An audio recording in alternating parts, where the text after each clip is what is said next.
All right, Mouse Planet, Alan Delinka back with you live. Another week, show number 18. Fun at Home, show number 18. We've got a couple of great guests for you coming up. First, as we usually do, we cover news that may have happened. God, I can't even talk now. Maybe I need some Diet Coke before the show starts. Or maybe I've had too much Diet Coke before the show starts. At any rate, some of the news that has broken since yesterday's Walt Disney World update. I'm going to put up the headline from the Orlando Sentinel's digital version today because it's not really news. We know it by now, right? But you know, it's in the news. That's not it. That's Universal's offer. Let me try that one more time. That's the problem with trying to do things on the fly with this, our favorite engine, StreamYard. And by the way, anybody joining us on YouTube today, welcome. This is the first time we've been on YouTube. YouTube has been an option for us in the past, but StreamYard now offers us the opportunity to triple cast. So we are on YouTube, Facebook. I'm 0 for 2. Here's the annual pass holder offer that came up today. It's not even an offer. It was mentioned before. That Tinkerbell magnet you see right there, that's the gift that Disney is sending to folks who are still pass holders this month in August to thank them for hanging with Disney World, and I suppose because we missed out on the second magnet during the Flower and Garden Festival. So there's going to be a Tinkerbell magnet coming to pass holders in the mail at some point in August. The alert that Disney published today includes the fact that their 30% merchandise discount is in effect through the 14th. So if you're using your annual pass for a discount, 30% most Disney locations at Walt Disney World, the owned and operated ones anyway. So there's that. Let me try one more time with the headline. We'll see if I get it this time. It's almost like playing Chrome tab roulette here. There it is. Let's try it this time. There it is. All right. So yes, the headline, Disney Parks loses $2 billion is what okay, I give up on trying to share the Sentinel's window. But the gist of it is, as we all know, the park's closure has hit the bottom line of Disney. The good news coming out today has been the stock has been in the green for a change. And the stock has been in the green because the losses weren't as deep for the company. Some of the analysts are looking at Disney Plus, and we'll talk about Disney Plus in the second half of the show today. They're looking at Disney Plus as being a life raft for the company. So that's all the news that's broken since the updates. I'm now going to bring on our first guest. Our first guest is someone that folks who follow the fan community have seen and heard over the years. He was one of the early adopters. It's John from Intercot. Welcome, John. Hello, Alan. How are you? I'm glad I hit the right button. Oh, that's what I'm supposed to do. Woo? Yeah. We got to reherse these things, Hello, John. humans. Well, we do a Mike Wazowski sort of thing here on the show. We tend to cover people with the logo that I made. Oh, nice. It's John Uglensky with one eye. Nice. Nice. That's even better. It's an even better joke than I can ever come up with. I mean, it's my logo. I made it myself. It goes along with the name, So what can I say? Good to see you, Alan. Nice to see you virtually, John. You've got your own graphics changing on the screen behind you. It's nice to have a TV with a screensaver. Yeah. Remember, on StreamYard, right is left, left is right. I know. I can never get that. I seriously, when I start pointing this way and that way, and it never works out. So Deb Wills. Oh, and you've got the same orange bird behind you that I have.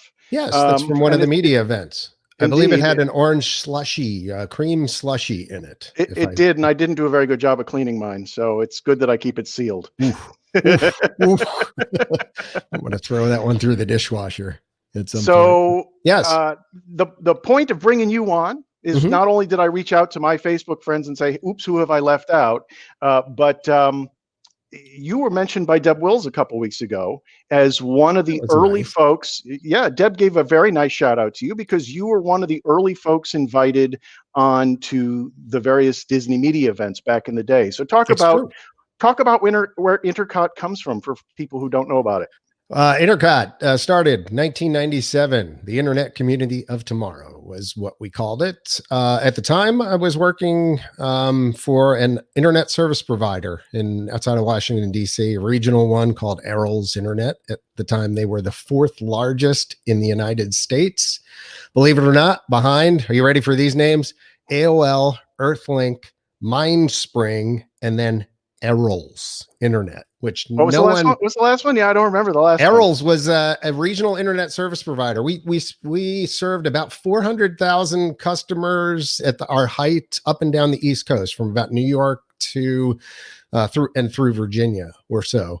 And I was the GM of web development there at the time. And as you might imagine, in 1997, things were a little bit boring on the internet, and we were kind of waiting for phone calls to come in the web development department. Nobody really knew what the heck the web was or things along that line. So I started trying to hone my skills, and part of doing that was coming up with an idea for a website on something that I knew a lot about. And since I had been traveling to Walt Disney World since 1974, I think was my first time with my family, and pretty much almost every year after that, growing up, I had a lot of Disney pictures and had a lot of Disney videos and things like that. So what started out, as we say, as an experiment in meta tags, and that's really deep HTML web development talk right there, turned into one of the largest at the time Walt Disney World travel sites on the internet. I mean, we were huge back in the day.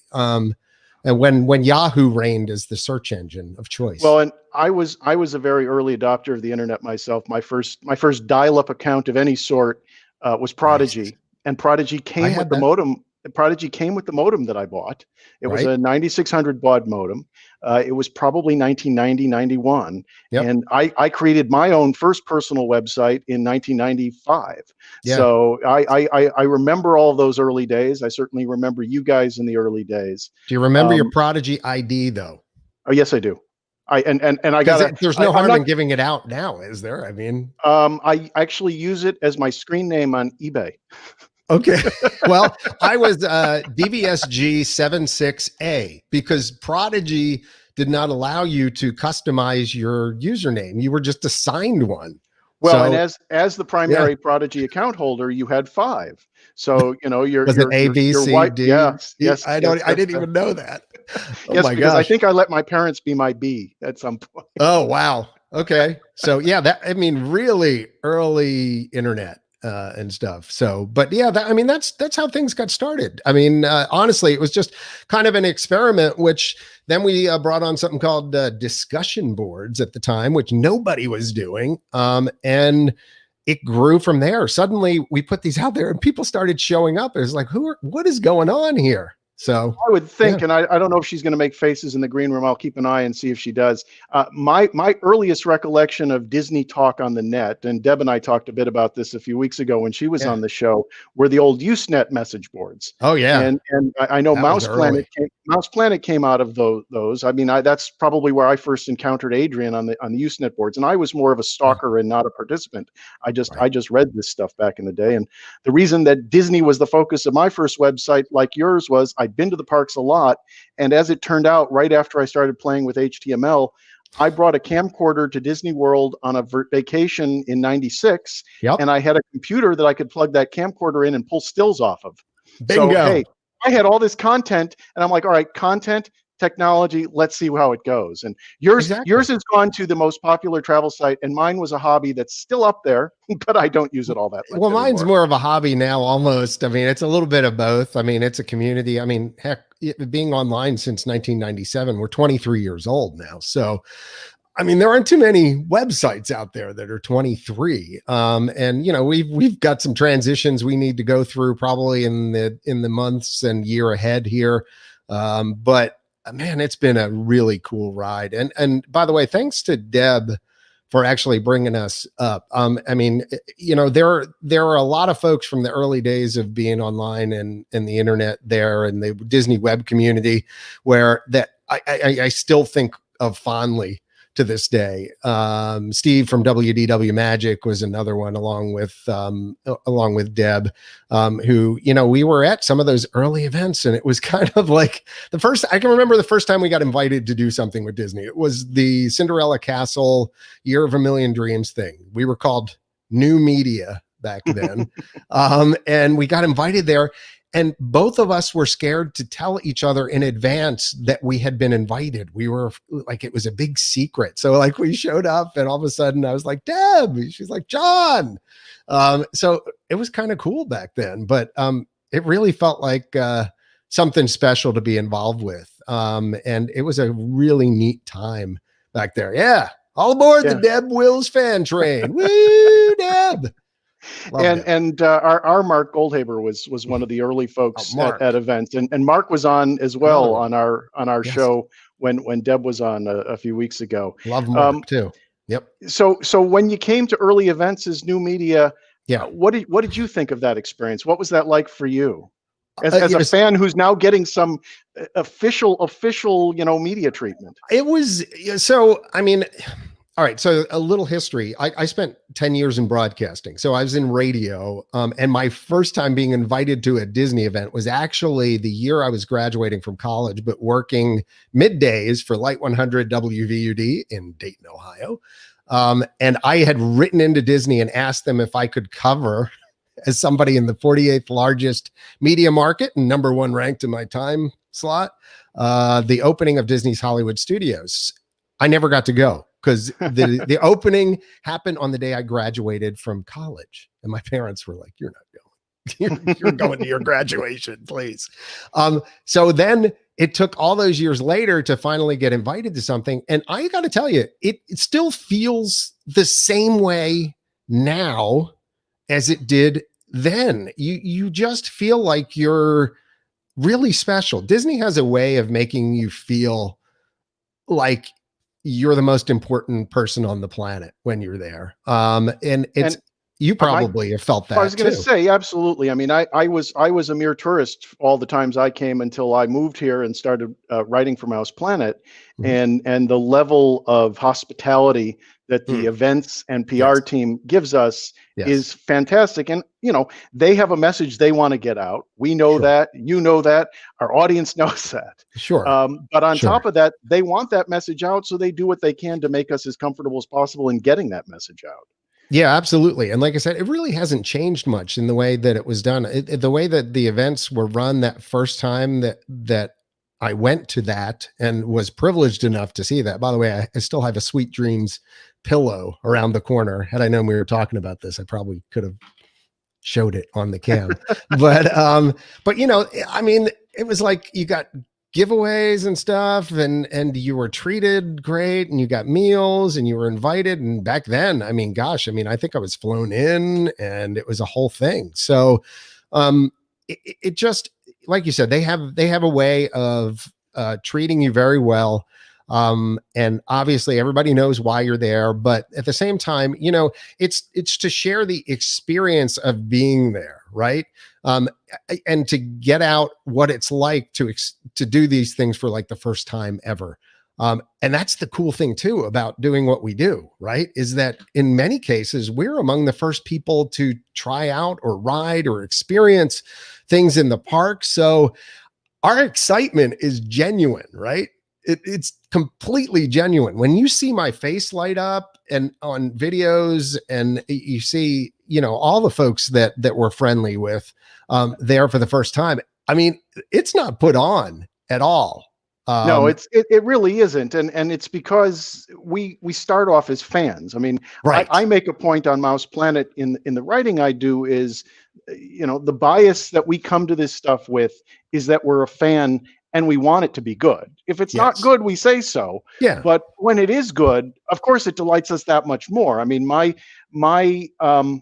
jaw dropped. I'm so glad there wasn't a camera on me on the first ride through Rise of the Resistance, right? When we got to do that last fall, it was like, wow. You know, and that's actually, you know, the interesting border between what we do and who we are as fans apart from this, which is, okay, we want to experience it fresh and clean for the first time. So Yes. even though Disney had provided some B-roll before we got to ride, and B-roll, for those who don't know the lingo, is background roll. They had Right. provided some footage of Rise of the Resistance before we got to do it. I decided not to watch it. Yeah, I I'm didn't like, either. I saw a few of the publicity stills back, Mhm. when Galaxy's Edge opened in August here. They did walk us into the room with all the stormtroopers, which was Right. amazing. But Yeah. otherwise, I tried to go in as cold as possible, and I was happy to do it. And then once we had permission to do video recording on board, because if you recall, that day was a little It was foggy a when whole we thing. Right. couldn't. But eventually, once we had permission, I certainly, as a member of this media, we got to ride repeatedly, which was great. So later in the day, I went through and captured video, and I put together our own full ride through video, which I Right. posted, but put warnings and spoilers on. And Sure. Adrian, who's in our green room and lives on the West Coast and wasn't going to get to ride it until it opened out in California, purposely avoided it. And anytime I would even mention it, she'd go, no, no, no, no. Yeah, she's throwing her hands up in the green room right now. I should almost throw that up on the screen. But I mean, Adrian's been on it now. Now, having said all this, our Todd King, who you met in the green room before the show, Yeah. let me bring Todd on real quick. Sure. Have you ever been to Galaxy's Edge, Todd? No. Oh, Todd. Okay. And there he goes. So that's he, and the funny part about this, unfortunately for Todd, is that he is our Star Wars reporter. He's the guy amongst us who knows the Star Wars stuff the best. But he's not a local to either coast. I should say, yeah, he's not a local to either coast. He's in the middle of the country. That's brutal. Which brings me to the other subject I want to talk to you about. Sure. Now that you live in Hilton Head, and before that, you were telling me you were in Maryland.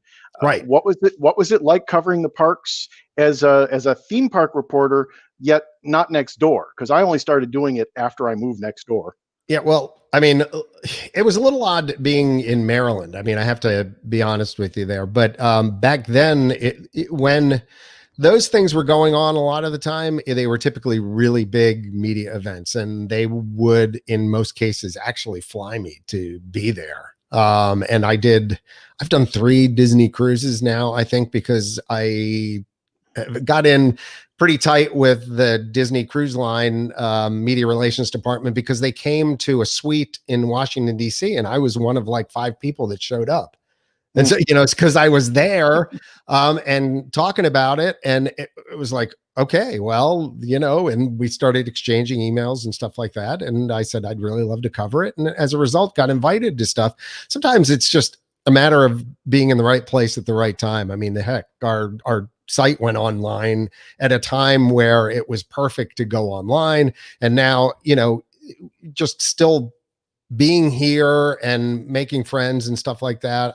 I mean, some of it's hard work and some of it's luck too. But, being in the DC metro area in Maryland, it was a little bit tougher. I'd occasionally have to send people to events and things like that. And certainly I didn't go to the kind of things that you go to a little more, which are the local media things. Now, being 5 hours away in Hilton Head, which we moved about 4 years ago, that certainly has made things a lot easier for me. So if I have enough notice and it's going to be like a whole day or a day and a half kind of thing, I really don't mind driving. It's coming down for the 1 or 2 hour events is one thing. Coming down for the big events is another. Yeah. Right. But if it's a day long, even if it's a day long thing, something that starts, like say around noon and ends around 5, that's not a problem for me. I'll come down and I'll just, book my own room to stay overnight. And I traveled a lot prior to the whole thing going on right now. But, so I've got, a lot of frequent mileage points in hotels and airlines and things like that. So the several things are supposed to open in the not too distant future, right? Ratatouille, Remy's Ratatouille Adventure. Did you get to walk the track? I did not. Yes, I did. So, I mean, that was pretty far along when you got to walk the track. Right? I mean, it was just about ready to go. I think they said they were testing back then ride vehicles and things like that. So yeah, we on our podcast, we even talked about this recently about what's going to go and what's maybe going to be put on hold. Like I guess Spaceship Earth's refurb now has been kind of put on hold, but Ratatouille, I mean, I can't imagine them not opening that soon. The question is, do they wait till a time where they can actually have folks there to promote it, or do they just soft open it and then maybe like in the winter have some sort of event for it? I really don't know. And given what you were talking about in the early bits of the show there with the news and the losses in the park, and you have to wonder where things are going to start being scaled back, and some of the plans for things like resorts and changes that are ahead, what's not going to make it for a while, and what the long-term effects are going to be. And of course the interesting thing being with the travel restrictions in place for people coming from different parts of the country, if you just visit Florida and then return home, you're supposed to quarantine for a couple of weeks. I know, right? So I mean, if I was back in my old Chicago days and decided to fly down because I was ready to go to the parks, which I live next door and I haven't been ready to go to the parks yet, but if I got on a plane and flew down from Chicago right now, in theory, I'm supposed to spend 2 weeks at home afterwards. And different jurisdictions are getting more and more strict in how well they're enforcing those. And I mean, hell, from a health standpoint, you should stay away from other people, because your risk of infection there, Disney puts on every web page, right? It's a known risk. And to take it home and to risk others, that becomes an issue. Yeah. I mean, if you're from Canada, you can't come at all right now. So, and then we have people who are pass holders that are on our podcast who are like, well, what the heck am I supposed to do? I mean, so you can wait for your magnet. Well, yeah, exactly. So just to ask you a question. So, I mean, as far as going to the parks and things like that, you haven't been since? So no. when do you plan on going back? When are you going to feel comfortable? In a week when the numbers finally start declining in some sort of sizable way, I will then make a park pass reservation. I mean, I've looked, right? And the pass holder park pass reservations are selling out. When I looked, and Eve, who's up in Canada, knows as an annual pass holder, he can't come down. And Eve has been on our show by video. I met him on a Disney cruise that PR invited us on. I got you. When the numbers start going down, I'll be more tempted to make a park pass reservation. Yeah. But park pass reservations are still further out, right? Like I was saying, I checked earlier this week, and there's nothing for almost 2 weeks solid. And Hollywood Studios is blocked for all of August and starting to creep into September. And that's despite the fact pass holders can only hold 3 reservations at a time. So it's a kind of a weird time to be a pass holder. I mean, pass holder generally means pretty much unlimited access to the parks. I mean, especially if you have the right kind of pass and you don't have blackout dates. But even so, with that, and it's kind of like you have to wonder whether folks are getting their value at this point out of their pass. I mean, I had the option. I was renewing right around the time that all this started, and I got the option the other day. Do I extend or do I get money back? And I just said, just give me my money back for right now, because like you, I right now I'm not ready to go back quite yet. And I've made a couple reservations because I'm a DVC member, and I got points I got to burn at not only Vero Beach, but also literally we made a one-night reservation here at Hilton Head, right? Yeah, just cause I thought, we'll use the hot tub, we'll go sit at the beach, we'll pretend like we're on vacation. It'll be fun. I was gonna say this by the way is my Alani shirt. You can't see it. The pockets below the can. There we go. Gotta make it there. There we go. that resort looks amazing. I have not been there yet, but I mean, if I could afford to travel and wasn't scared to travel too much right now, I mean, points are cheap. I don't know if you remember, but after Galaxy's Edge opened here, I was so exhausted from running to Expo and coming back to the Galaxy's Edge coverage that I booked a last minute trip to Alani. So I went to Alani for my 3rd time in October. And boy, in retrospect, am I glad I went in October, because I don't know when I'll be back. Yeah, I don't know when I'll be back. All right, John. Last question before I put you back in the green room.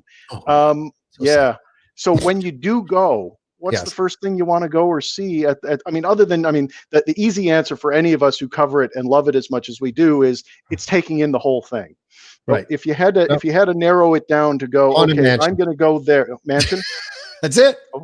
Classic Disney, right? Well, So there's and it's perfect with the virus, right? There's 999 ghosts and room for 1,000, and right. it's a known risk. Well, I mean, I can be my own doom buggy, so yeah, I can social distance. I think it's probably about 6 feet apart between the doom buggies. So I think yeah. I mean, honestly, that's what I'm looking forward to. Other than that, I generally just wander. I mean, we're big enough fans. We've been doing this for a long time. I wander around the parks. I people watch. I do stuff like that. I don't have any must do's, but if there are anything that's close to must do's, it's the more of the classic attractions. And each park has their own, but certainly the Magic Kingdom is the one that where your heart lies, just because, like I said, I've been going there since 74. So it's a long time. But yeah, that would be probably it. So, And John, yes. in terms of your site, tell Yes. people about what they can expect and how frequently you guys update things there. Yeah, I mean, Intercot.com, we've been around since, like I said, 97. So 23 years online. We've got a discussion board there. But also, I'd say at this point, check out our social media. Things have been a little slower in updates, as you might imagine, because of this. We were going at a pretty good clip prior to the corona coming along. And we've been a little bit slower. There hasn't been as much news to cover, but we do a podcast usually about every 3 to 4 weeks or so. We've got 10 years of those in the back catalog. So check those out and follow us at Intercot pretty much across the board on Facebook, Instagram, Twitter, and visit the site and Prodigy, sign up for AOL, CompuServe. yeah, all that kind of stuff. The YouTube. Great. Thanks for joining, John. Stick around. We'll chat with you some more later. Thanks, Alan. Thank you. All right, let me bring on Adrienne Vincent Phoenix if she looks ready down there. Hi, Adrienne. Hello. And your mic is even unmuted. So why don't you share the latest West Coast news? And I'm going to have a little bit of Diet Coke because I kept pushing the wrong buttons at the top of the show. Good for you. Wow, West Coast. Not a lot going on here. Disneyland is still closed. Not surprised by that. Downtown Disney extended their park hours a little bit, or their operating hours a little bit, because with 2 new restaurants open. But I think we talked about that last week. What I've been really interested in our area is to see, unfortunately, the closures that have happened. Universal Studios announced Halloween Horror Nights are done. Six Flags Magic Mountain, the same. Although they've been surveying people on whether or not there's an interest in a drive-through haunt event. So that might be interesting as, the haunted attraction operators look at what can they do to salvage the 2020 season with a month left to plan. Adrienne, we got a question about Tortilla Joe's. I saw that Tortilla Joe's is open. They are seating on their patio. The Taqueria is not open. We don't know when that's going to open. They've not responded to requests for comment on that. But the Tortilla Joe's itself is open, and they are out on the patio. And of course, they have that. They had just expanded their patio, and they've even gone further out into that esplanade between them and Splitsville. So Splitsville is still closed. Part of that is that they're considered a family attraction, and so in Orange County, at least, they're not meant to open yet. They can operate their restaurant, but not the bowling alley piece of it. And so what's been happening with that property is Black Tap has been using Splitsville's patio as a serving area to expand the Black Tap seating. And then Tortilla Joe's, when they reopened, they've kind of expanded their seating too. They've got these fern walls up, and they've expanded out there. So if you're craving Tortilla Joe's, you can definitely go get that. But what we've been seeing some interesting stuff. So we talked a couple of weeks ago about Knott's Berry Farm. Knott's Berry Farm had their Taste of Calico event, which was a food and wine event, and it was craft beer and food. You bought a ticket for $25. Alan, if you can pop my screen up there. You bought a ticket for $25, and look at that. They sold out. Not only did they sell out, they added weekends and sold out, and they extended hours and sold out. So what are they going to do? Well, they decided to, hey, let's double down on this, and we're going to have a bigger event now. And so instead of having one event that was their Taste of Calico that was just in the one land. Now they're doing a Taste of Knots. And that is going to start August 21st. And this is now expanding into 3 lands. They're going into Ghost Town, Fiesta Village, and the Boardwalk. Tickets are slightly more expensive. These tickets are $30 instead of $25. They still come. I've got my screen up for that too, Alan. They come with the same 6 tastings. Kids tickets are $15 with 3 tastings, and the same extended hours that we'd seen for the Taste of Calico. Adrian, why don't you pinch zoom into those dates so folks can make them out a little clearer? Zoom. Ooh. So, but why is this interesting to me? Because after all, this is Knott's Berry Farm. Why do I care? We would be really curious to see if Disney ever does something like this. Because if you think about it, there's the Downtown Disney District. They have limited capacity in that, and I can understand the concern. But there's 2 theme parks. And the reality is that they wanted to bring back the Food and Wine Festival, the California Food and Wine Festival that unfortunately was abruptly ended by COVID. They could totally do that. Those booths exist. The theme park exists. The parade route exists. They could just reopen DCA and just reopen that part of DCA and have all the food and wine booths there. So Well, I'm curious to see if not. Go ahead. I was going to say, speaking of what others are doing in the region, I assume, but I haven't been following the news, that Universal City Walk out there opened as well? Yeah, City Walk opened before Downtown Disney did. Because the interesting thing, and I accidentally showed it at the top of the show, but this is where I wanted to talk about it when we talk about, well, what might Disney do? And in this week's update, I included the new Florida ticket offer, and now Yes. Universal has come with its latest, pay for a day and come back for months for free. Basically, people who buy a one-day multi-park ticket now at the regular rate can visit for the rest of the year. And, the interesting piece to me about that is also that Universal is not limiting attendance the way Disney is with reservations. Universal, if it has ever reached its capacity, I haven't seen or heard or read about it. So I don't know if they just aren't getting as many people in, or if they've put a higher cap on that is not being met on a day-by-day basis. But I mean, as you see in the Orlando Sentinel article that I've thrown up on the screen, tickets start at $164. You can add Volcano Bay for another $29, and that gives you the rest of the year. And that's an interesting ticket offer in a climate where there's supposed to be capacity controls on top of it. And again, I'm a Universal Orlando pass holder whose pass expired June 2nd and is now extended through September. And I have not gone over, although we had Big Fat Panda on a few weeks ago, and he's been over, and others have been over. And, people have said Universal's gotten better since its opening weekend, and John had his issues that weekend. Right. But, it's interesting to see. So that's what Universal's doing. Is Disney going to do anything like that? Are they going to offer more to pass holders? And what I didn't say when we had John from Intercot on a few moments ago, they have thrown us pass holders a few bones in addition to extending the pass for the time the park was closed. They have added 1 more month onto everybody's pass beyond that. So the parks were closed for 4 months. They've now added 5 months onto those passes. And, for me as a local, I have not sought the refund, and yet I haven't gone over, right? And my pass is now good until September of next year, I think, September of 2021.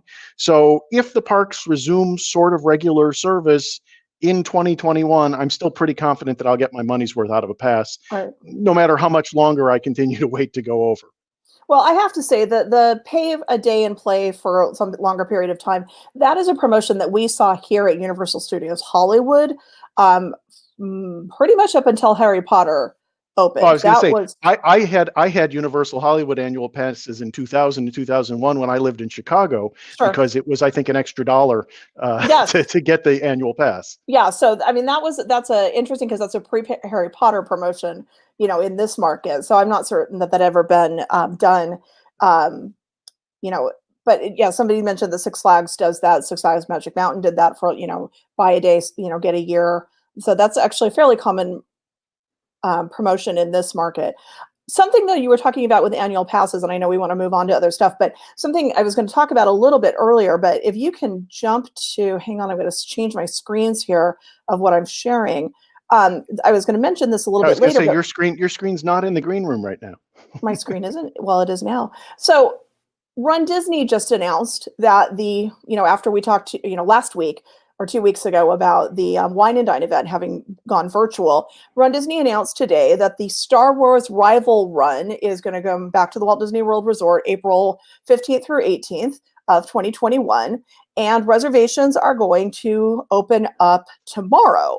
What is interesting about this, and I guess annoying if you're a Disney World annual or Disneyland annual pass holder, is they are opening advanced reservation for annual pass holders for Walt Disney World annual pass holders only. Disneyland annual pass holders are not included in this promotion right now. And that's really weird. They've never done that before. It's always been, annual pass holders and Disney Vacation Club members had the early priority registration. Pass holders for both resorts. This is the first time that they've said explicitly, no, this is only for Walt Disney World annual passes. And my question is, okay, well, is that because so many Disneyland annual pass holders, their passes have basically expired with no way for us to extend them? My pass expired 2 days before the COVID shutdown, and I didn't renew it in time. And so I don't have an annual pass at this moment. It doesn't affect me. I wouldn't be able to use the discount anyway. But you've got all of these people that would normally register for the event and fly to Walt Disney World for this event, especially since it's now the only Star Wars race on either coast, who are now being excluded from the discount. So I was a little bit surprised by that. The care and feeding of pass holders is, I think, going to be very critical to all of the theme parks as we go on with this. Although, obviously, as we've talked about before, it's going to vary greatly, I think, across the country, because while Florida's grown its pass holder numbers over the years, Florida parks have never depended, Disney's Florida parks, that is, have never depended so heavily on locals as they are right now, right? Locals are an important part of the business right now for the reasons I talked to John about earlier. But going forward, when Disneyland reopens, there's going to be this huge California demand once health conditions are such to go visit the parks. Here in Florida, that demand could be international. It's going to depend on the extent to which the world reopens and when the world reopens. And it wouldn't surprise me, and I sort of chuckle when I think about it. The last podcast of somebody else's I had done right before everything started shutting down was I did Marcus Lachac's podcast. And we were talking about the dilemma that Disney was facing ultimately with the opening of Rise of the Resistance and what they had been fighting throughout 2019, which was this balance between, not setting the price point to infinity to visit the parks and limiting attendance, right? Well, now they have the attendance limitation all taken care of. But there will, at some point in our future, come a day when hopefully the health issue has gone away, to the greatest extent any health issue can ever go away on this planet, and people will go back into free travel mode. And it's starting to wonder in my mind, will Disney continue this reservation process into the future, obviously at a higher cap point than we're seeing right now, to limit attendance to the park so that you don't have chaos at the gates and you have pleasant experiences at a price point that makes sense for the company and for the guests. Right. It's going to be really interesting to see how this all plays out. I just know that as a Disneylander, looking at some of the exclusions that are happening right now and where the Walt Disney World pass holders are getting, a ton of communication from the company, and Disneyland pass holders not so much. Gonna be curious to see how that all gets reconciled at the end. But I know another Disneyland pass holder, I think he's still a pass holder, who has some experience on both coasts. So I want to introduce Gavin Doyle from Mickey Visit. And if we want to bring him on and say hi. Hey, Gavin. Hi, how you doing? Hey. Excited to be here. Well, Adrian, let me have you talk with Gavin for a little bit, and it's easier with two people on the screen, obviously. So I'm going to drop myself out and let you guys chat. Nice to meet you, Gavin. We'll see you back in the green room. Awesome. Hey, Gavin. So you and I saw each other last at Downtown Disney on opening day. So what was your thought about all that? I don't think it could have been better managed for the demand that was there. I think they did a great job keeping everyone spaced out. I saw guests policing other guests. So it was really, everyone understood what the expectation was and they followed those expectations, whether it was spacing out, keeping masks on, did a good job coming through that initial security checkpoint and temperature checkpoint. It's really impressive, I think, what Disney has done on both coasts to do everything in their power to create a safe experience. obviously, I look forward to a day when it's not required, but for right now, it seems like they're really doing everything they can to make sure it's clean and make sure it's operating. It's the safest outdoor mall I've been to in California. Well, and how many outdoor malls do we realistically have here? That's been, it's one of the things is I'm so glad that Disney was able to open because they are, there we have a ton of outdoor malls in this area, but not necessarily with the merchandise selection. Right. That Disney focus that we have here. We've got, Glendale Galleria, and we've got, Americana at Brand. And it's been interesting to compare how Disney is handling their operation with the screening and the temperature checks and all of that stuff compared to other outdoor malls, which is kind of like cross your fingers and hope everybody's abiding by the rules. Yes. Now, Yes. you wrote an article for us, and I will pull that up here in a second, about planning a last-minute trip to Walt Disney World. Because if you're willing to go, Right. if you're willing to make, for whatever reason you feel comfortable going, there's actually some good opportunity to do that. Right. It's definitely a very personal decision, and that's where we start off in the article. Is it's very much analyzing your personal health risks and then moving from there. But with that said, I kind of came at that article from an angle of, hey, we're out here in Disneyland where we're used to being able to run from ride to ride and plan your day kind of on a sporadic or an immediate basis. Whereas you go out to Florida and Disneyland guests typically aren't used to having to plan 180 days in advance for dining and fast passes even. But now getting to go out to Florida and having no fast pass there and really low capacity, it's really a interesting opportunity to get to go experience rides. And I personally am planning a trip right now where I would will be excited to experience the parks more like our home resort out here in California. What are you looking forward to doing when you're out there? Well, I've not been on Mickey's Runaway Railway yet. Okay. So that's what I'm really excited about. And then I loved Rise of Resistance, which was so fun. So thrilled that we got to experience that back in January here. And just would be excited to get back into Rise of the Resistance there. Mm-hmm. And it's been a long time since I've been to Walt Disney World. I'm ashamed to say how long it's been. And so I am just excited in general to get back and experience the resort. You haven't been since Star Wars Land opened there? Yeah. Yeah. Okay. See, that's what I'm really looking forward to, is getting to go to Galaxy's Edge and seeing what the differences are and the similarities. Sure. Because I know, they're meant to be architecturally identical, except for that we know that they're not. And so what kind of differences are there? You will experience the phrase that I've coined, déjà batu. Oh. I want to spread that term. It's déjà batu because I visited. Hashtag. Yeah, I visited Galaxy's Edge here for the first time during cast previews with a cast member friend, and we went to Oga's, and they brought us to this one point at the bar in Oga's, and then you fast forward to the next week when we were out in California for Expo, and we went to Oga's, and the host brought us to the exact same spot at the bar in Oga's that I had just been in Florida, and it was identical.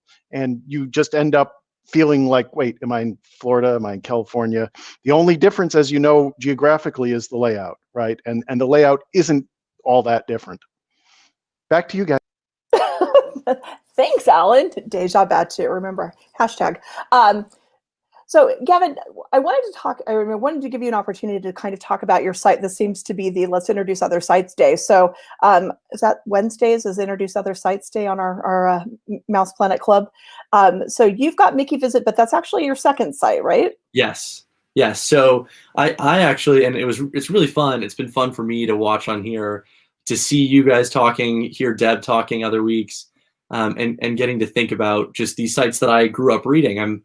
I started not that long ago, I guess, comparatively, and have just had a great experience. When I was 13 years old, started blogging about Disney for the first time, and started Disneydosecom, which really started out as writing about history and educating the Disney enthusiast. I think that's where we first met when I was at my first expo when I was 15 years old. Yes. And so I'm totally with you on talking. Oh my gosh, I'm old. I really was reflecting back on press events and my first experiences there, and have just been lucky enough to come up around the company and around as the company grows and changes. You look back, and you have experienced this more than I have. You look back at the company in 2005 being the theme parks that we love, to now have all of the assets of Pixar, Star Wars, Marvel, and now 20th Century Fox.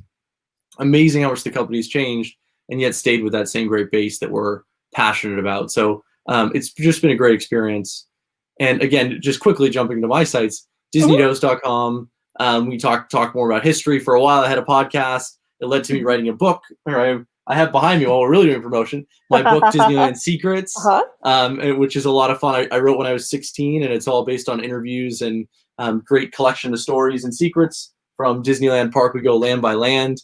And then MickeyVisit.com, where we share the same great travel partner, Getaway Today, right? Helping people to save money and experience more at Disneyland, Universal, Disney World.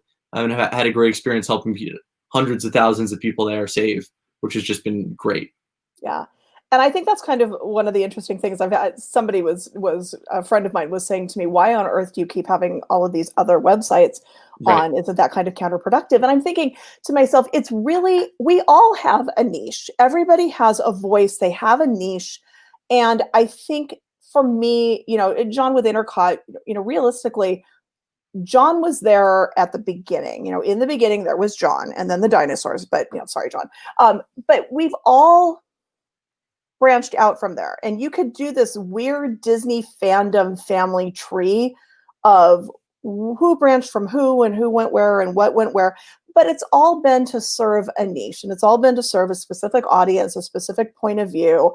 And I really enjoy that. I enjoy seeing you at events. I enjoy seeing you randomly at Downtown Disney. I enjoy seeing everybody and knowing that, we're all covering the same thing, but we all have our thing. And we're not, sure, we're all covering the same area, the same readers, I guess, the same eyeballs, but it's not. And I appreciate having those relationships with the different sites. And so, plug your book, plug your website. That's the whole point of being on, and getting to talk with everybody, because we all do have such different perspectives. Nice. Mom, I'm on TV. Thanks, Al. Right, Mom. You, especially coming at it from being 15 and 16. And I do remember you and I at an event at one point, and it may have been the Taste of Downtown Disney at one of the chalk fundraisers. And I could have been pretty sure you were there with your dad. And it was the expo when I brought my dad down twice. He was my photographer. We would figure out another credential for him to come along. Yeah. Photographer / chaperone. But whatever it was. That's an awesome thing to me, is to have, and I do feel really old. There's somebody who's become a social media friend of mine who talks about growing up reading my Monday articles. And well, I don't want to make you feel old, but I could say the same thing. I'm so old. But it's hang on. I'm older than you are, and I grew up reading your articles. So I these things don't necessarily make you old, because I read your articles sitting at my desk in Chicago when I was working. And further to your point about bringing on the different sites and the different perspectives. My perspective as a fan back in the day, back in the mid '90s, when I'm going to bring John on for a real quick sec again. John, you all right there? He is. Back in the day when I'm reading the sites, John covered things differently than you covered things, Adrian. And each of the sites, it's not just niche. It's my experience. I first came to the park in 72 with my parents as a little kid. I took my first solo trip in '96, and I became a solo traveler, right? I visited Disney World an enormous number of times from 2000 to 2014 when I finally moved here as a solo traveler. In fact, moving here, the experience changed. I now hung out in parks with friends, right? Because I'd made all these local friends. And John, I don't know what each person's slant is, but I know that John's take on things is different than mine. John, how do you approach it in terms of, being on here with us on a competing site? Well, the funny thing is, folks are a lot more friendly now. Isn't that weird? In a time where like the internet seems to have gotten nastier and meaner, like I find that the Disney folks have actually come together and we're all really friendly. When we first started out though in 97, it was really competitive. I mean, although I never got that way really with Deb, but there were definitely some other sites that we got really competitive with at the time, but things kind of like mellowed over the years, and it's actually a lot of fun. I mean, the fact that I'm here is because Alan and I have formed a relationship that we go and we hang out and we talk to each other and we have fun at these events. And I think there are a bunch of other folks now that I know, and I keep meeting new people every time I go, and it's a lot of fun. And I think this is great to have this kind of opportunity to be able to talk to other sites and other hosts and learn about, like you said, the different voices that are out there, everybody telling their own story. Everybody runs their own race, like Run Disney says. Well, everybody tells their own story on the website. Yeah. So Adrian, let me have you and Gavin wrap up, and you can give Gavin his parting words. And we got more people in the green room, including Todd Pickering, who's going to talk about Disney Plus offering that's coming up later this week. That sounds very, very interesting. So over to you, Adrian, and we'll finish up with Gavin. But I'm just going to say before we lose John. Oh, I guess we've already lost John. At least he was there before the dinosaurs, because at least I'm not the oldest site on the room. Oh my, here we go. I know. Okay. But all right. So Gavin, so sorry, I got lost on that train of that, choo-choo train of thought. When you think of your time in the Disney fandom, I want you to think of this, if you can, the one thing that has been the most special to you, the opportunity that you've had that you just are so grateful for having been able to do. Well, I think that perhaps two things come to mind. One of which is just happened to me the other day, actually, is I was in downtown Disney and had someone comment on a Facebook Live. I'll sometimes go live from the parks and have it facing back on me and then showing other stuff. And I had a non-Disney mask on, and someone said, "You need a Disney, can I send you a Disney mask?" And I said, "Well, sure, that's so generous of you. I'd love to support your," but she said, "No, I want to send it to you." So I sent her my address, and she really nicely sent me these great Mickey Mouse masks that I now wear around at home. And why are you wearing masks at home? Well, walking around at home. Yeah. But what that kind of embodies to me is just the people who I've gotten to meet over the years. And she wrote me this super nice note of, "When we're not in the magic, you let us connect back with the parks. It's so nice when we get a notification saying you're going live."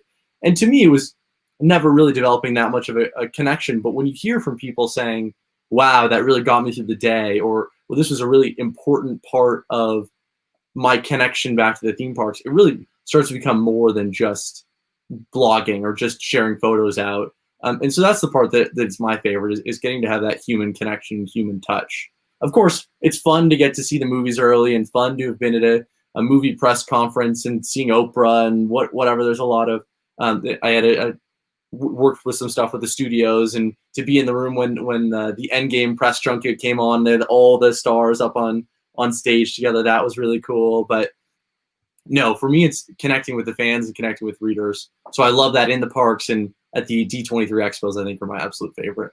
Yeah, I would agree with that. I think connecting with fans and just everybody being able to share, our mutual obsession here is a great thing.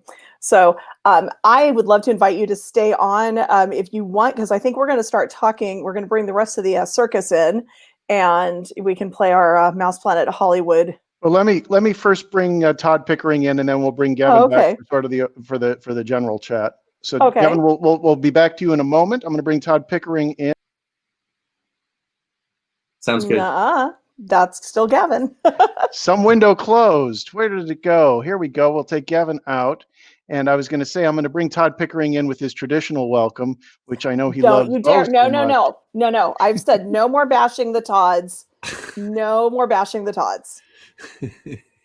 Yeah, no more bashing the Todds. No. That's not bashing the Todds. Another one opens. That's celebrating that Todd is a California star. That's okay. You can put the little California star. It's not bashing. It's bashing is when we bring. People are just sick of it. Bashing is what I see going on in the chat when I went and looked. Oh, we're bashing. When we asked Todd King if he's been to Galaxy's Edge.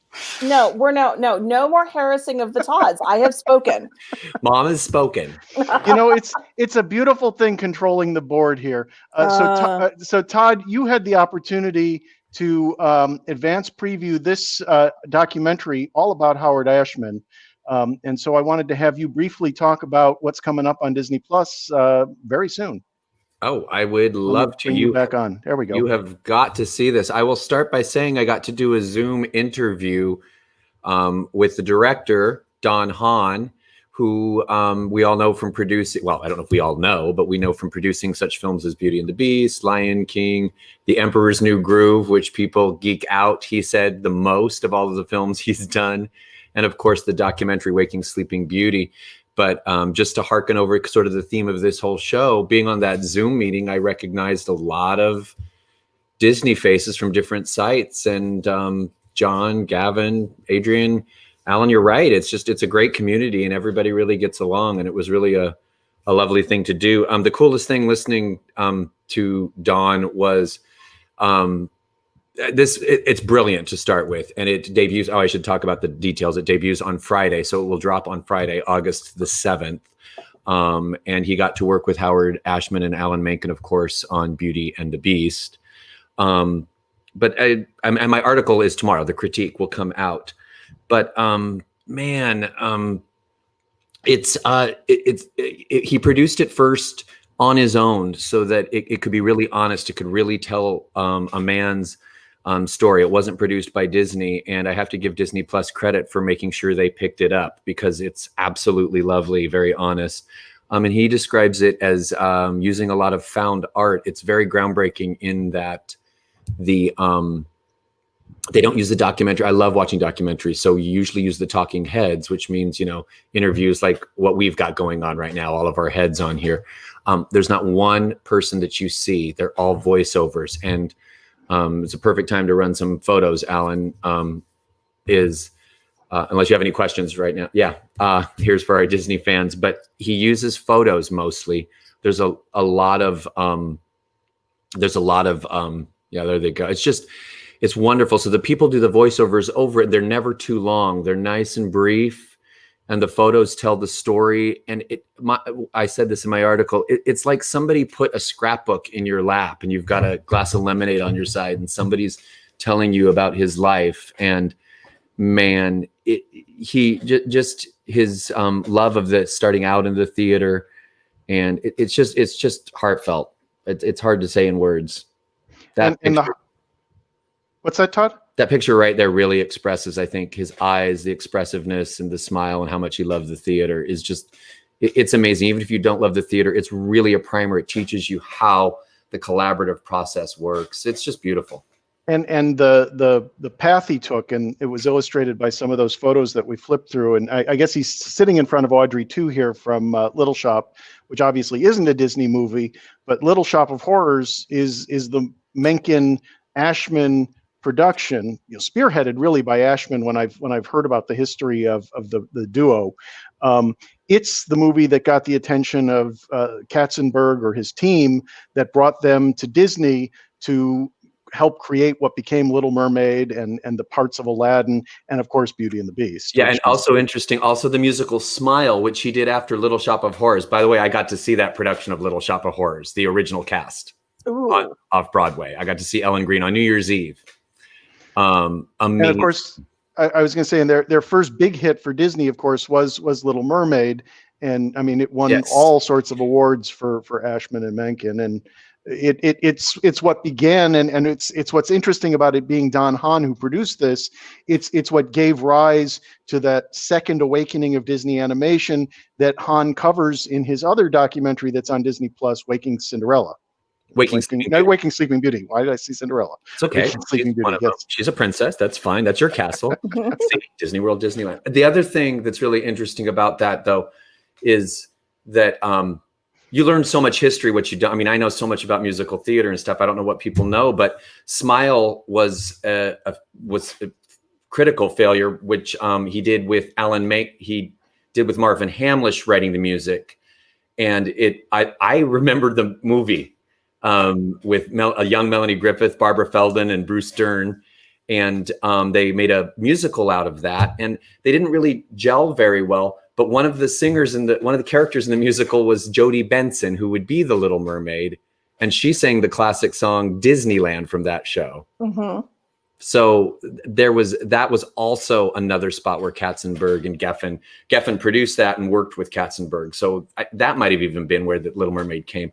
But they used people that knew the vernacular, that knew how to tell stories. And even if you're not into musicals, I say this in my critique tomorrow, if you want to be an actor or you want to be a screenwriter and not even interested in musicals, Howard Ashman could write a story because every aspect of it. And it's just a beautiful tribute. And once again, that's on Disney Plus starting when? I can't even read the little type. The August 7th, yeah. Starting on Friday, it will stream. So it's a reason to keep it if you're getting rid of it because of Hamilton, which I think people have already gotten rid of. Get it again. Get it again.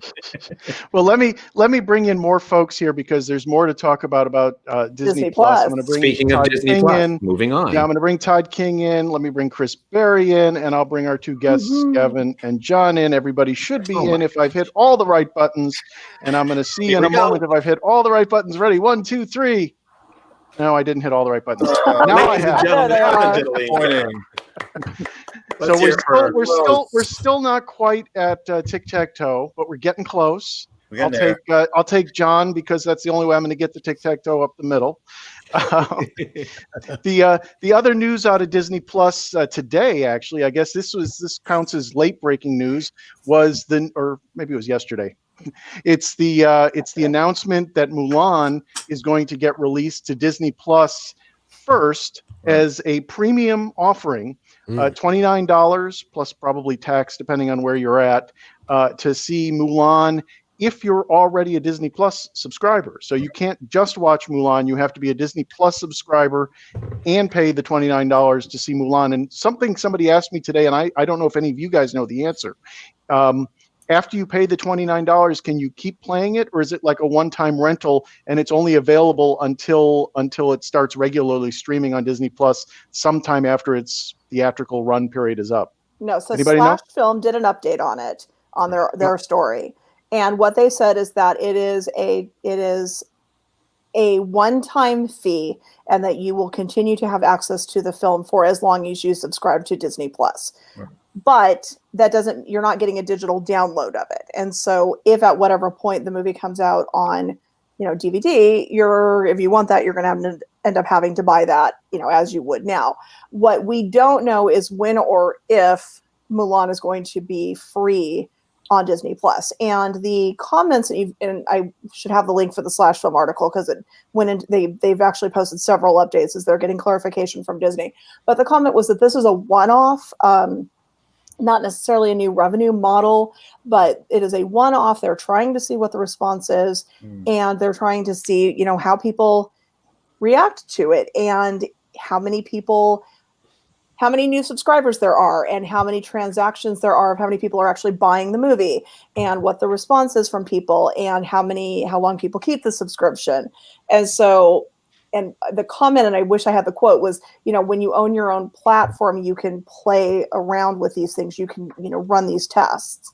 So that's what this is. It's a trial. It's not necessarily a new window model, but it's a trial. What was interesting to me as a single person who's quarantined alone, $30 for a movie that I wasn't already super excited to go see was a price point that went beyond where I would get it. Mm-hmm. But it certainly makes sense for a family of 4 or more who would otherwise be paying to go to the theater. Hey, here's another piece of brand new, probably quality Disney entertainment, in addition to the rest of what's on the service. The surprise to me was that they chose the experiment with Mulan and not something like Black Widow, which appeals to a crowd that might want to go see a movie in a theater over and over again. But your clarification that it's a one-time fee to see it as many times as you like, maybe that's the other side of it. Anybody else have thoughts on this subject? Gavin had a really good comment in the green room when we were talking earlier. No. Sure. Yeah. So I think there's a couple of things at play here that's not necessarily, obviously they're saying it's a one-off because the theaters really wouldn't like it if they came out and said this is the new strategy. On the other hand, they're saying it's a test, so clearly it could be a future if they have to. Could easily see Black Widow going this way also. I think the reason we're seeing Mulan be first is that in China some movie theaters have opened up, and already the big goal of this Mulan live action was to perform really well in China. So massive budget, $200 million budget, and there's a plan of having it really succeed in mainland China.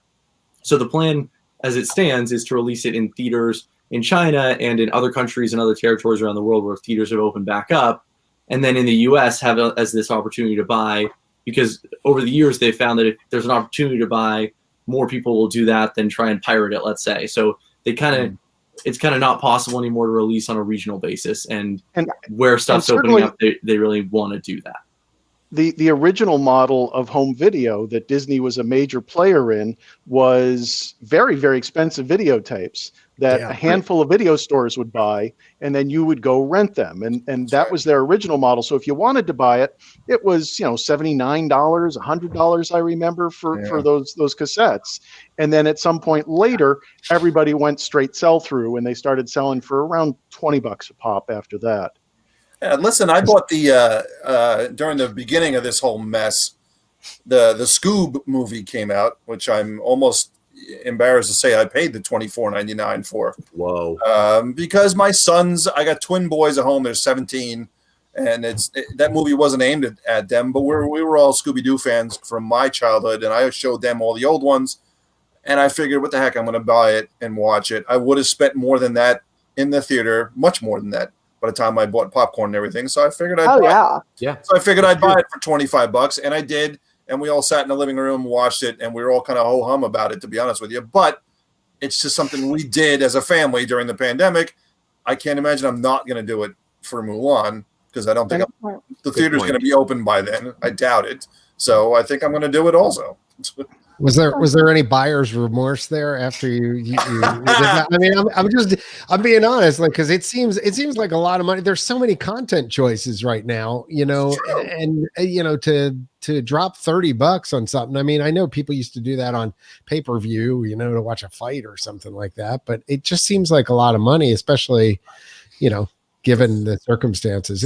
I mean, times are extraordinary, so. Well, that's actually what was in the Slash Film article, and again, please go find that article, because I feel horrible, quoting them without quoting them or linking to them. But somebody had told the author via Twitter. Somebody had pointed out to him that is actually the Fight Club model. Fight Club, what professional wrestling, boxing? What is this called? MMA. Thank you. Something that you have to buy the service, but then also pay extra for the fight. Right. And so that this is not, yay, it's a movie, but this isn't much different. And who wants to replay a fight? I mean, who wants to watch it in the first place? Who wants to replay a fight? Whereas this, you get to, sorry, my bias is showing. I've noticed something here, though, and this is something that I've noticed almost every time we have one of these Hollywood Squares. Oh, no, I need the Hollywood Squares back, please. Is that, gee, it's nice to take direction. It's nice to take direction from 4,000 miles away. Go ahead. You're welcome. I'm the only woman, right? Well, Look at all of these people here helping people plan their Disney vacations, and I'm the only woman. So what does Disney run? Disney has the Disney Moms Panel, which I am going to raise my hand and right now and say that I have hated the name of that since the beginning of time. That for MousePlanet, we chose, instead of having a MousePlanet Moms, which would have been lovely and alliterative, we had the Parenting in the Parks panel, because for us, we wanted the perspective of all of the parents and not just the moms and the token dad that gets put on the the Disney Moms panel every year.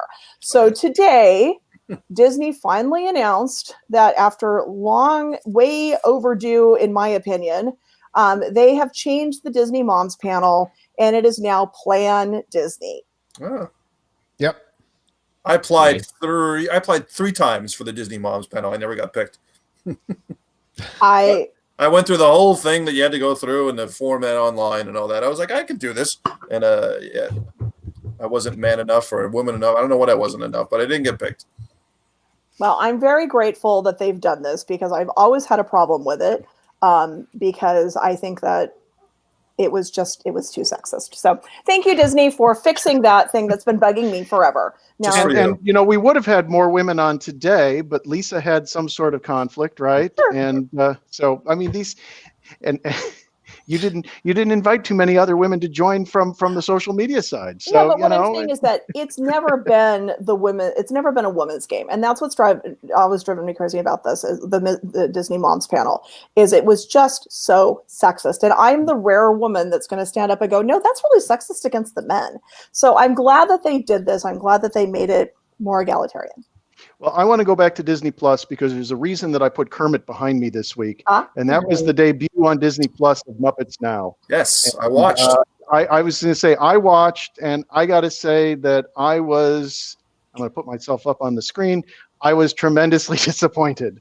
I was hoping for something very zany in the older Muppets tradition, or even in the tradition of the first of the Disney Muppets movies. Right. And instead we got something closer to the ABC series that didn't seem to go anywhere for me. What did the rest of the folks on here think of the Muppets Now? I only watched the first episode last night. That's all that's available so far. The first episode. I don't think I was as disappointed as you, being the raging Muppet fan that I am. I'm always happy to see them back on the screen. Absolutely. But I just wanted to love it more than I liked it, and I just want to love something that they do so badly again, and I just can't seem to get it. And I know it's an impossible shoe to step into, but sometimes I can't get behind the Kermit's voice. This is another. The new Kermit's voice. Yeah. The new Kermit's voice was not close enough to overcome the deficiencies in the script and in the execution of the script to make me love it. And the counter to that has been, and I know John has seen it, and I don't know who else on screen has seen it. It's the Great Moments in History show that they were doing at Magic Kingdom. Awesome. I absolutely loved that show and thought it felt only the American parts. Yeah. I thought it felt so genuinely Muppets. Yeah. It had that real Muppet spirit, and Muppets Now on Disney Plus, the first episode just didn't have that for me. It was trying to be hip and social media relevant, and right. Yeah, very much. And I mean, frankly, Kermit seemed worried about everything, and that to me was never Kermit. Kermit was always sort of put upon and frantic, but here he seems sort of, I don't know, depressive. Angsty? Angsty is a good word for it. Does anybody else wonder why Disney has such a hard time with the Muppets? I mean, it's such a great franchise, and why do they have these difficulties with they've got such a great catalog, such a great history. I mean, there's such a built-in even audience of folks like all of us on this show. Why does it struggle so much? I've talked about that. Let me see if Chris. Yeah. I was going to say, let me see if Chris has an opinion. He told a great Muppet story a few weeks ago on the show. Yeah, I mean, this was where my career got started. I worked there. I was in the same room as Jim with his hand up inside the frog, and I've struggled with this whole concept for years now, and I don't like to be one of these guys who says, when they lost Jim, they lost a piece of magic, because when we lost Walt, we lost a piece of magic, but they were able to find it back. I don't want to be that guy, but I feel like they lost something when he passed away, and some of the other originals passed away or got too old to do this anymore. I think there was something about that time period that was just captured by them that is very, very hard to get back. Well, so I for one certainly hope the first episode was just a one-off, and that they get better. I'm looking forward to seeing the next one. The press reviews weren't so bad, though. I did read some of the press reviews before, and they were. I read a number of people even in my feed. Maybe John, you saw them in your feed because we're friends with some of the same people. People who got to see screeners who enjoyed them, and I didn't get to see a screener. Yeah, I'm curious, just if it has anything to do with company resources not being put there, if there's not a true champion of the Muppets internally the way there is for Star Wars and Marvel and some of these much bigger global franchises. It always feels like there's huge opportunity, as you all have said, but I wonder if there's just no one stepping up and saying, no, this is how, like Jason Segel was kind of that for a second. He did it best. That's right. Right. And that was the last of the Muppets on the big screen or on the TV screen that I thoroughly enjoyed. I really did enjoy the first of the Muppets outings. Right. And he kind of said to them, and this was an unusual position to put Disney in, I think. Yeah, Jason Segel kind of said to them, like, look, this is how the Muppet thing is going to go, from what I've read, at least. Like, he really took charge of that and wrote it being the right age of somebody who sat there and watched this stuff as a kid. And Disney let him, which I think was unusual too. So I think you're right. I think Gavin's got a great point. I think there needs, they should hire Jason Segel to produce all of it, and it would all go, I think, really well. I think he's got the passion and he's got the experience of watching it as a kid, which I think in the Muppets instance is important. So and then I think from just jumping off that is the thought of sorry. Just the thought of, I wonder if there is even a global audience for it, which is maybe why the resources haven't gone that way. Because that movie I loved as a fan as well, but I wonder if it performed as well as it would require to warrant a studio head or a like a Marvel Studios, like Kevin Feige equivalent with internally. Well, I say let's go back to the roots. I'll do a quick critique. Why did the original show work? Because of they highlighted their guests. So they've tried to do one where they're doing like the office talk show. It's been done. They try to do one with social media. I haven't seen this new one, but people, the critiques I've read have not been good. We got Hugh Jackman, we got Emma Stone, we got Ryan Reynolds, all these people that can sing and dance. Let's go back to the original format. Let's go back to what works. That's my critique. RuPaul was certainly a qualified guest to be on it, but the material that was written for RuPaul and I'm blanking on the woman's name who appeared earlier, who's also in Mad Men. Yeah, right. Somebody help me? No. Ross, or is it? She's an Italian. She's an Italian last name. Yeah. But I mean, the material that they had to work with in the show was not the sort of zany, wacky stuff that the list of people that you mentioned, Todd, could have performed. Certainly, RuPaul's talented. He could have performed it. But his line readings even seemed flat, like he'd lost his enthusiasm for it. And this is the most negative I've responded to anything new in a while. And I was like, because I really genuinely wanted to like it, and so far, not so much. Well, let's see what happens, right? We'll give him another chance. Exactly. All right. Well, we've been on for over an hour. I'm gonna let each of our guests say their so longs. Let me start with Gavin, since I cut into his interview for a little chit chat. Let me bring Gavin up. You can say your so longs and any final words you'd like to share. Sure. Well, guys, I really just appreciate being on here. You can find me again, MickeyVisit.com, where we have a newsletter and keep people updated over there, as well as I just shared this out on our Facebook page, which is facebook.com/Disneyland Secrets. I was really thrilled to join, so thanks so much for having me. Thanks, Gavin. John, I'm going to come over to you if you're all right. Here we go. I don't want to hit the remove button. I want to hit the John button. There we go. I love the John button. Yeah. Oh, yeah. Well, everybody should have a John button. All right. That's John from Intercot.com.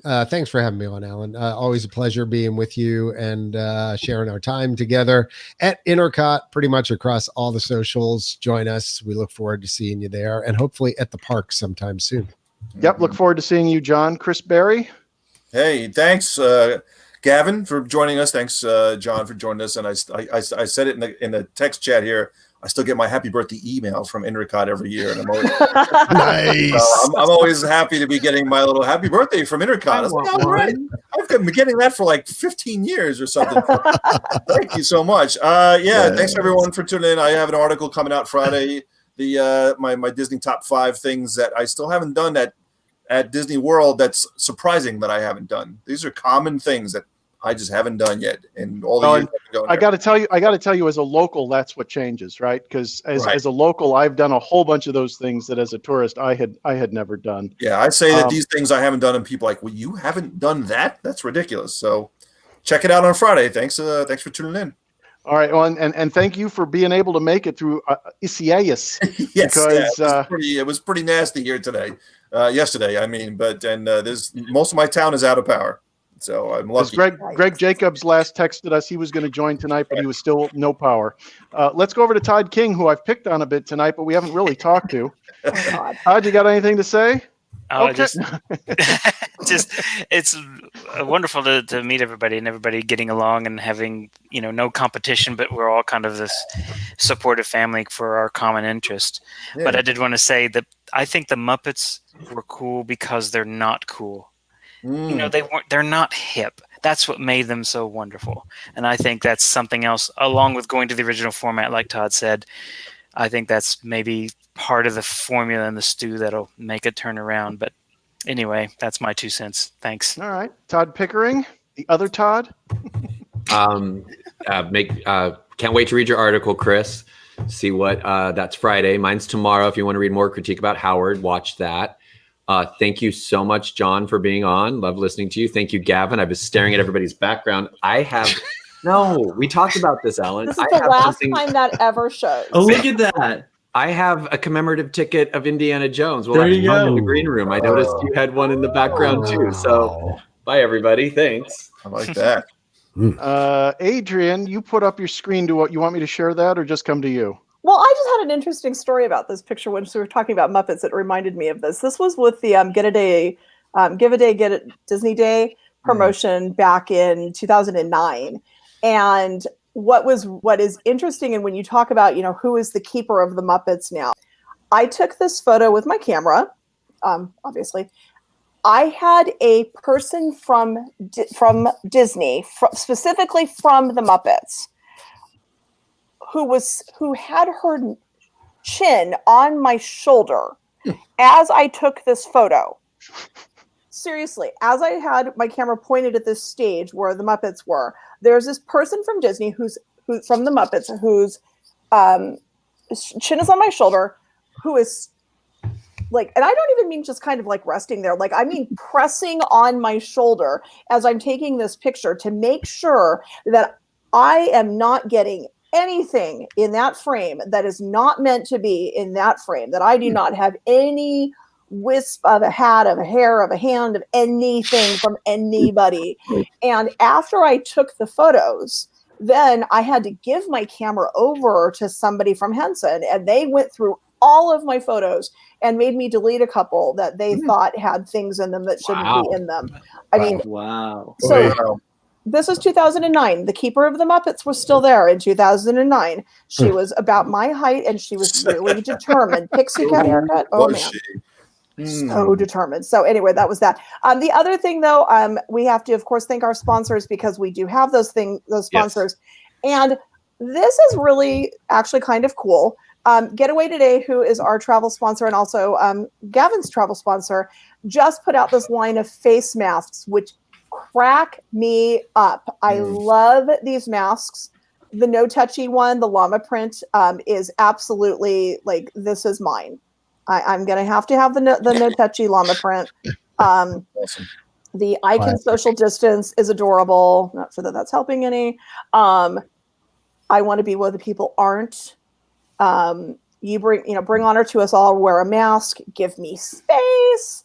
May the mask be on you. I mean, there are just some great masks that they've got. They're doing these as a pre-order, so you can pre-order them now. They'll ship sometime at the end of August. $19.99. They've got an adjustable nose piece. They've got adjustable ear loops. They're cotton. So if you are in the market for another face mask, because we all have 47 face masks going right now, definitely some cute designs from our sponsor. And yeah, we've got to plug our sponsor, because honestly, they've stuck with us through all of this. They're one of the reasons that MousePlanet still exists, that we can still keep bringing content to you.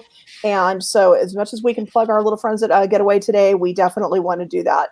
And there's links to the face masks and the dresses in both the Disney World and Disneyland updates on MousePlanet.com this week. Yep. Those right. No touchy though. That one's mine. So other than that, I will see all of you next week. We've got a guest, Dave Avazino, from Dave Avazino Creations is coming. He is a really well-known Disney artist on the Disneyland side. He does a lot for Disney Cruise Line, and you've also had him a couple of times over at Walt Disney World. And I'm really excited to be able to have him on, and he's talking about some Disney stuff that he's doing that's still available at both Disney Springs and Disney California, or at Downtown Disney, but also a new non-Disney line that he's branched out to. So he'll be on next week. And we will likely also have one or more other social media friends from around the net. And if we haven't gotten to you yet, and you are friends with us in other places, let us know that we've accidentally left you out, because I've tried to bring as many folks on as I can. I've been reaching out to the folks at Disney to start sending us some more official representatives, and we're hoping that that's going to happen real soon too.